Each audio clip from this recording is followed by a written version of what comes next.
Football বিশ্বকাপ উপলক্ষে Mohammedan sporting club নিয়েছে এক ব্যতিক্রমী উদ্যোগ। বাংলাদেশের ফুটবল সংশ্লিষ্টদের নিয়ে মোহামেডান বিশ্বকাপ আড্ডা লাইভ টক শো অনুষ্ঠানের আয়োজন করেছে ক্লাবটি।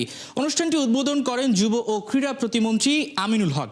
বিশ্বকাপ আমেজটা ভালোভাবে উপভোগ করতে চায় দেশের ঐতিহ্যবাহী ক্লাবটি। দর্শকদের খেলা দেখা নিয়ে অভিজ্ঞতাটা যেন ভালো হয় সে লক্ষ্যে কাজ করছে যুব ও ক্রীড়া মন্ত্রণালয়।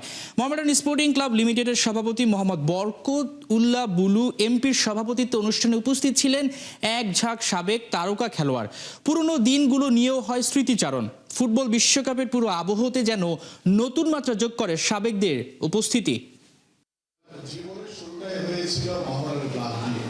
আমি সৌভাগ্যবান যে মোহামেডান ক্লাবের মতো এত বড় ক্লাব দিয়ে আমার ফুটবল কেরিয়ার শুরু হওয়াতে হয়তো আমি বাংলাদেশের টপ লেভেলে খেলার সেই সামর্থ্য আমি অর্জন করেছিলাম।